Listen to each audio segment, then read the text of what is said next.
Ngayong araw, hihimayin natin ang dalawang kaso. Ang unang kaso ay naganap noong 2021 sa California, USA. Hapon ng April 5, 2021, kung naandun ka sa isang sikat na Korean barbecue restaurant sa Monterey Park, Los Angeles County, maaamoy mo ang usok ng nagbabagang uling at inihaw na karne. Masasaya ang mga customers nagtatawanan habang kumakain kasama ang pamilya at mga kaibigan. Isang tipikal na Lunes ng hapon. Pero walang sino man sa kanila ang nakakaalam na ang amoy ng masarap na pagkain ay mapapalitan ng amoy ng pulbura at dugo. Pasado 6:00 ng gabi, isang lalaking katamtaman ang taas, nakasuot ng dark blue polo ang pumasok sa restaurant. Diretso ang kanyang lakad. Walang emosyon ang kanyang mukha. Parang ordinaryong customer lang na naghahanap ng bakanting mesa. Sa kanyang kamay, may bitbit siyang isang simpleng dilaw na paper bag. Walang kahinahinala sa bag na iyon. Pero kung tititigan mo ng malapitan ang kanyang mga mata, may kakaiba kang mapapansin. Isang malamig at ulang buhay na tingin na sapat nang magpatayo ng balahibo. Ilang minuto bago siya pumasok, isang lalaki at isang babae ang kakaupo lang sa isang sulok ng restaurant. Masaya silang nag-uusap, nagtatawanan at ninanamnam ang gabi. Wala silang kaalam-alam na binibilang na pala ang natitirang segundo ng kanilang buhay. Dahan-dahang lumapit ang lalaki sa kanilang mesa. Parang bawat hakbang nito ay may sukat. Nang marating niya ang layong kulang-kulang 2 metro mula sa dalawa, huminto siya. Sa isang segundong nakabibinging katahimikan, dahan-dahan niyang ipinasok ang kanyang kamay sa dilaw na paper bag at inilapas ang isang itim na baril. Ginawa niya ito ng napakanatural na para bang may kukunin lang na wallet o barya at doon sumabog ang gulo. Walang babala, walang usap-usap. Sunod-sunod na putok ng baril ang bumasag sa ingay ng restaurant. Sa bilis ng pangyayari, parang huminto ang takbo ng oras. Nagkagulo ang lahat. Maririnig ang mga hiyaw ng takot, ang kalasgasan ng mga nababasag na plato at ang nag-uunahang mga yabag ng mga taong gustong makaligtas. Sa gitna ng kaguluhang iyon, nakatayo ang lalaki. Parang isang estatwang walang pakiramdam habang nakatitig sa dugo ang katawang kanyang binaril. Napatayo sa gulat ang kasamang babae. Sa gitna ng panik, sumugod siya sa salarin para pigilan ito. Pero binaliwala lang siya ng lalaki.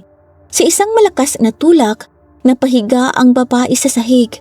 Walang pag-aalinlangan, itinutok niya ang baril sa nakahandusay na babae. 2 putok. Ilang putok pa at tuluyan ng binalot nang nakapangingilapot ng katahimikan ang buong paligid. Matapos masigurong wala ng buhay ang dalawa, dahan-dahang ibinalik ng lalaki ang baril sa loob ng paper bag. Sandali siyang tumayo, tiningnan ang kanyang ginawa at kalmadong naglakad palabas. Walang takbo, walang pagmamadali. Parang katatapos lang niya sa isang ordinaryong trabaho. Habang nangyayari ang lahat, may ilang customers na naglakas loob na videohan ang pag-alis niya hanggang sa makasakay siya sa kanyang sasakyan. Ilang minuto lang narinig na ang sirena ng mga pulis. Mabilis na kumalat ang video ng pamamasalang sa social media.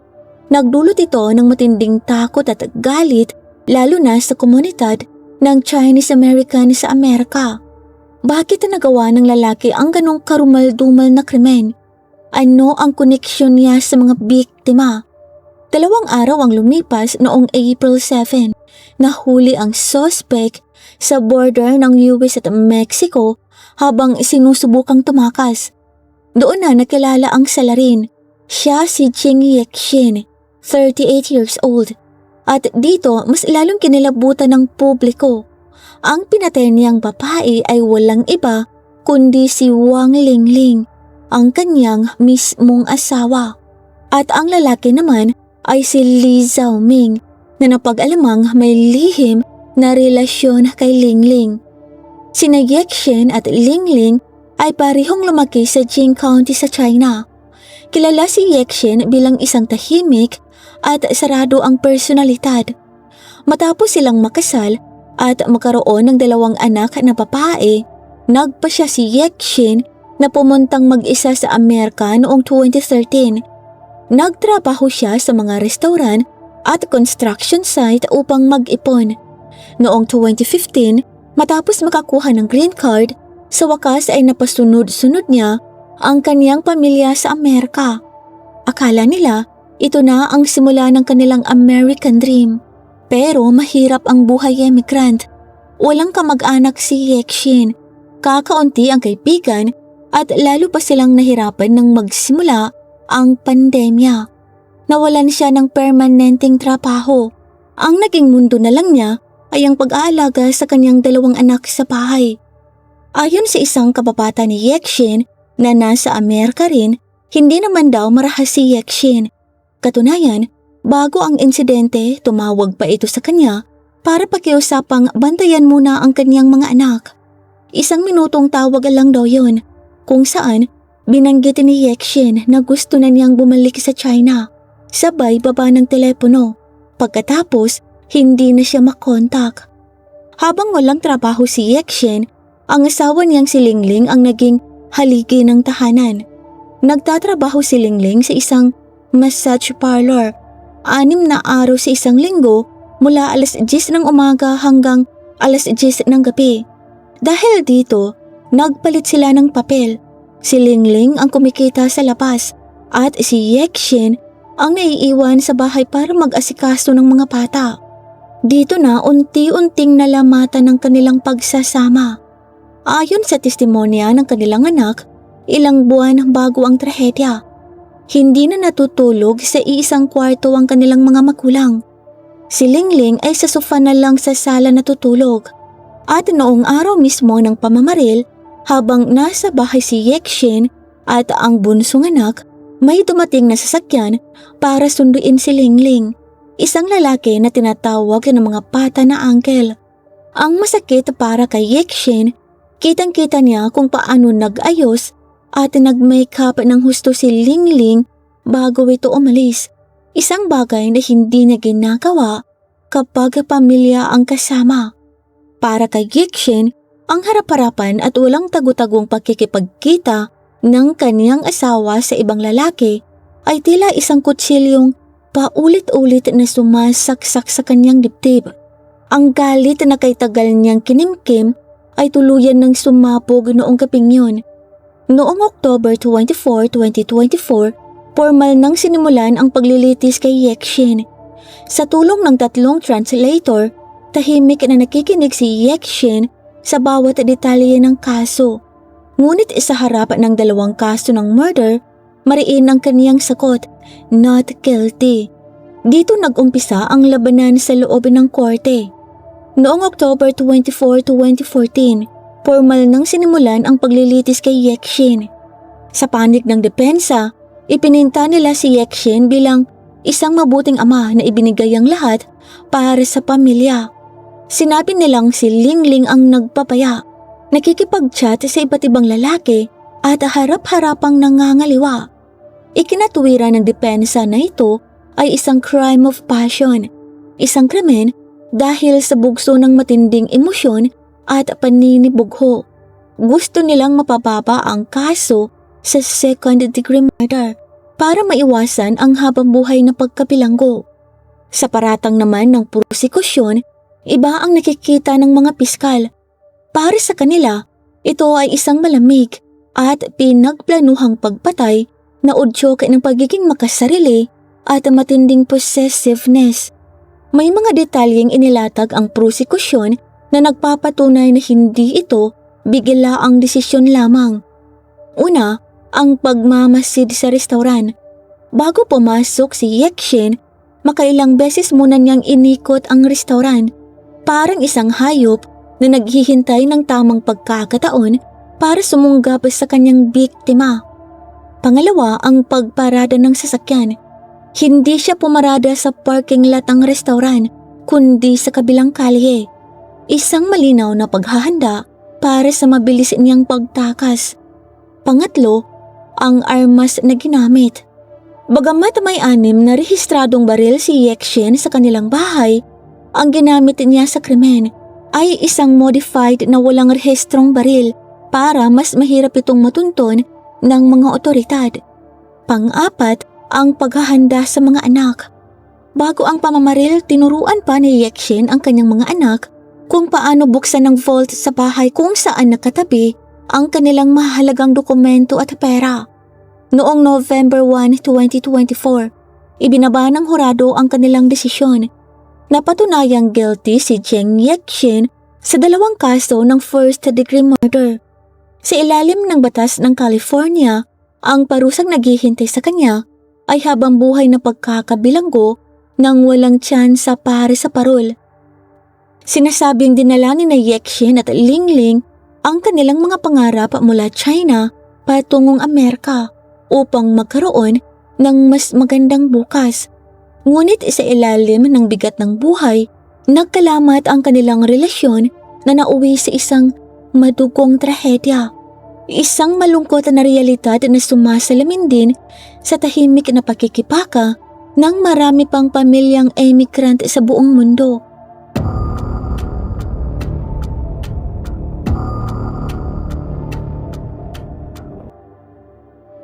Ang pangalawang kasong ito naman ay naganap sa Canada noong 2017. Alas 11:30 ng gabi noong February 7, 2017, nakatanggap ang mga pulis sa Toronto ng isang mabilisang tawag. May nagaganap daw na madugong gulo sa isang apartment sa syudad. Pagdating ng mga patrol car, tumambad sa kanila ang 2 Chinese international students na duguang-duguan matapos ang isang brutal na suntukan. Ang isa sa kanila ay wala ng malay. May malulubhang sugat sa ulo at agad na dinala sa ospital. Ang isa naman, kasama ang isang babaeng estudyante na naandun din sa eksena, ay binitbit ng mga pulis para questionin. Kinabukasan, alas 5 ng hapon, dumating ang pinakamasamang balita mula sa ospital. Sa kabila ng lahat ng pagsubok ng mga doktor, binawian din ng buhay ang biktima. Ang biglaang pagpanaw ng isang 19 anyos na estudyante ay naging malaking balita hindi lamang sa Canada kundi maging sa China. Paano nauwi sa patayan ang paghaharap ng 2 kabataang pareho namang nangangarap sa ibang bansa? At ano ang papel ng babaeng mitsa ng trahedyang ito? Ang masakit na kwentong ito ay nagsimula 2 taon bago ang krimen sa katauhan ni Wang Haozi. Si Haozi ay isang binatang galing Henan, China. Ipinadala siya ng kanyang mga magulang sa Canada noong 2015 para mag-aral ng wika. Sa taas na 6'4" at may angking kagwapuhan, palakaibigan si Haozi. Pero dahil bago pa lang siya at ihirap sa Ingles, mga kapwa rin niya Chinese students ang madalas niyang nakakasama. Noong August 2015, sa isang karaoke bar sa Toronto, nakilala niya si Tan Jackie, isang estudyante galing Shantou, Guangdong.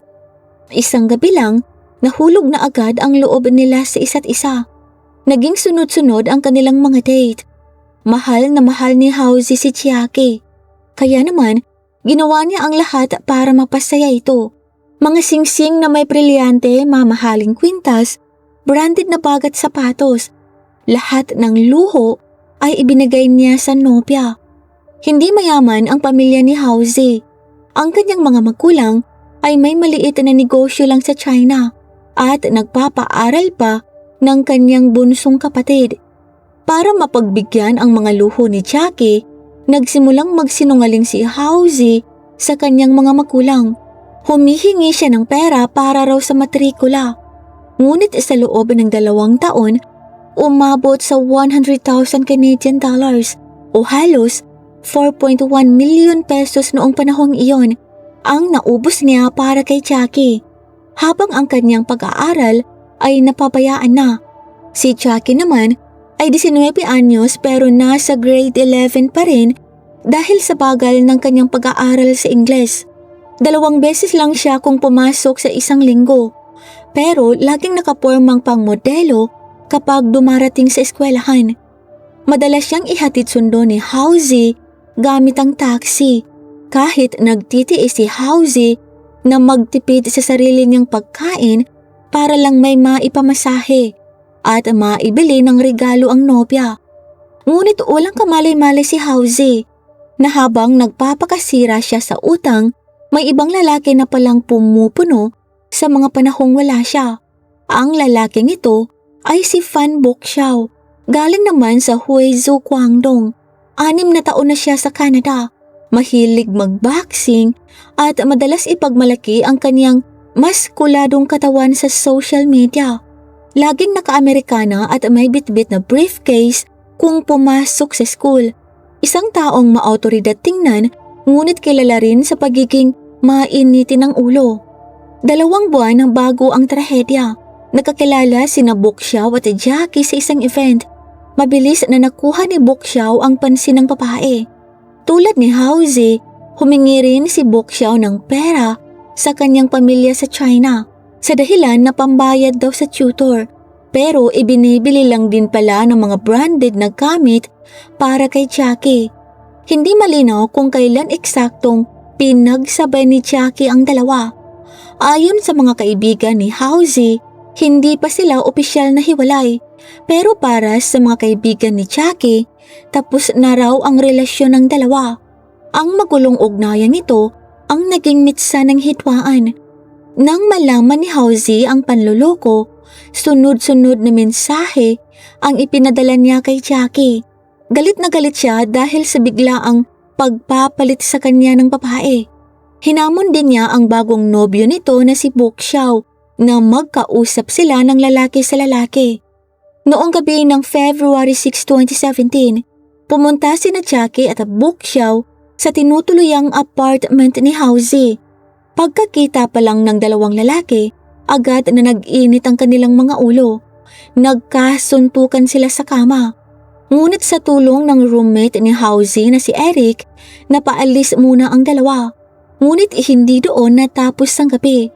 Habang naglalakad palayo, mas lalong nag-aalab ang galit ni na Jackie at Boxiao. Dahil nakatira doon si Jackie noon, alam niya ang pasikot-sikot sa bahay. Sinabi niya kay Boxiao na maaari silang dumaan sa pinto ng basement para doon pumasok at turuan ng leksyon si Hauzy. Habang nakahiga si Hauzy sa sofa at naglalaro sa kanyang cellphone nang walang kaalam-alam, biglang pumasok si Boxiao at binigyan siya ng isang napakalakas na suntok sa ulo. Narinig ni Eric ang kalabog mula sa basement, kaya agad siyang tumakbo pataas. Doon niya nakita si Boxiao na nakadagan kay Hauzy. Nakatapak ang kanang binti sa leeg at dibdib nito habang nagpapakawala ng mga mura. Walang kalaban-laban si Hauzy. Nakatakip lang ang 2 kamay sa kanyang mukha habang paulit-ulit na sinusuntok ni Boxiao ang kanyang ulo. Hila-hila ni Eric si Boxiao mula sa likod para maawat ito. Nang sa wakas ay maihiwalay niya, dinuro pa ni Boxiao si Hauzy na nakalukot sa sofa. Sa puntong ito, nawalan na ng malay si Hauzy. Gusto na siyang isugod ni Eric at ng isa pang roommate sa ospital. Ngunit si Jackie na naroroon at nanonood lang ay paulit-ulit silang pinigilan na tumawag ng ambulansya. Dahil dito, napilitan silang mag-abang na lang ng taxi. Ang oras na nasayang sa pagtatalo at paghihintay ng taxi ang tuluyang pumatay kay Hauzy. Nang makarating sa ospital, grabe na ang pinsala ng kanyang utak dahil sa pumutok na ugat sa ulo. Pagsapit ng umaga, idiniklara na siyang patay. 19 na taong gulang lamang siya. Inaresto ng mga pulis si Boxiao. Si Jackie naman ay pinaghinalaang ng gulo at nag-udyok ng krimen. Ngunit dahil sa kakulangan ng sapat na ebidensya, ibinalik sa kanya ang kanyang Chinese passport na nangangahulukang maaari siyang umalis ng Canada anumang oras. Sa batas ng Canada, ang pagpatay na walang premeditation o hindi pinagplanuhan ay itinuturing na second-degree murder na may parusang 10 hanggang 25 taong kulong bago pwedeng mag-apply ng parol. Ngunit dito kumuha ng ibang direksyon ng kaso. Kumuha ang pamilya ni Bookshaw ng isa sa pinakasikat at pinakamahal na abogado sa Toronto, si Brian Greenspan. Kilala si Greenspan sa pagtatanggol sa mayayaman at makapangyarihang kliyente at tanyag sa kakayahan nitong baligtarin ang katotohanan sa korte. Balita ring ang ama ni Bookshaw ay isang mataas na opisyal sa bangko sa China. Sa tulong ng abogadong ito, nangyari ang isang bagay na ikinagkulat ng lahat. Matapos ang 5 pagdinig sa korte, pinayagang makapagpiyansa si Bookshaw sa halagang 3.75 million Canadian dollars o halos 164 million pesos. Habang naghihintay sa paglilitis, pinayagan pa siyang magpatuloy sa kanyang pag-aaral, tumira sa isang mansyon na nagkakahalaga ng higit sa 2 milyong dolyar sa Markham, kasama ang kanyang ina at malayang mamuhay. Noong October 30, 2019, halos 3 taon matapos ang krimen, nagsimula ang huling paglilitis. Punong-puno ang korte ng mga kamag-anak, kaibigan at mga reporters. Magkaibang-magkaiba ang kwento ng dalawang panig. Sa depensa ni Bookshaw, sinabi niyang kaya lang siya sumama kay Jackie sa apartment ay dahil natatakot siyang saktan nito ni Housey. Nang umalis daw sila nung unang beses, naiwan niya ang susi ng kotse at tabako kaya sila bumalik. Kusang binuksan daw ni Eric ang garahe para sa kanila. Pag-akyat niya sa sala, bigla raw siyang sinunggaban sa buhok ni Housey. Kaya napilitan siyang manuntok ng 2 o 3 beses para makawala. Lehitimong pagtatanggol sa sarili o self-defense umano ang nangyari. Ang testimonya ni Eric, ang roommate. Pinasinungalingan nito ni Eric. Ayon sa kanya, hinubad pa ni Bookshaw ang kanyang jacket bago ang away at nagsabing papatayin niya si Housey. Nakita rin niyang nakadagan si Bookshaw habang walang awang pinupukpok ang ulo ng biktimang nakahandusay na sa sofa. May isa pang testigo ang prosekusyon, isang kaibigan ni Housey na kausap niya sa telepono noong nagsimula ang gulo.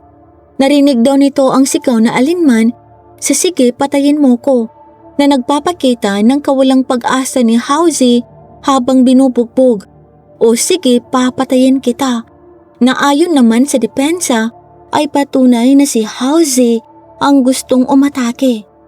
Matapos ang mahabang deliberasyon, nagpasya ang hurado. Guilty si Bookshaw sa kasong manslaughter o pagpatay na walang intensyon at hindi murder. Ibig sabihin, hindi naniniwala ang hurado na self-defense ang ginawa nito, pero hindi rin nila tinanggap na sinadya niyang patayin si Housey. Ang parusa kay Bookshaw, 5 taong pagkakabilanggo lamang. Dahil sa sentensyang ito, galit at iyak ang sumalubong sa korte mula sa ina ni Housey. Labis na kawalan ng katarungan para sa pamilya ang desisyong iyon. Mas lalo pang nagngit-ngit ang publiko nang malaman na sa ilalim ng batas ng Canada, pagkatapos ng 1/3 ng kanyang parusa, mga 1 taon at kalahati lang kasama ang bawas sa panahong nakulong na siya, maaari nang mag-apply ng parol si Bookshaw para makalabas at tuluyang ma-deport pabalik sa China. Nang tanungin si Bookshaw, sinabi niyang gusto niyang humingi ng tawad sa pamilya ni Housey, pero pinigilan siya ng kanyang abogado dahil sa mga legal na proseso. Sinabi rin niyang habang buhay na siyang uusigin ng kanyang konsensya sa nangyari. Ang trahedyang ito ay naging isang napakalaking babala para sa mga kabataang nag-aaral sa ibang bansa. Sa likod ng pangarap at kalayaan, may mga tukso at maling desisyon na sa isang saglit lang ay kayang sumira sa buhay na kay tagal mong binuo. Ito lamang po para sa araw na ito. Maraming salamat po sa pagsubaybay. At para po sa early access sa ating mga upcoming videos, join po kayo sa ating Crimes in Tagalog Stories Fam. Nasa description po sa ibaba ang link.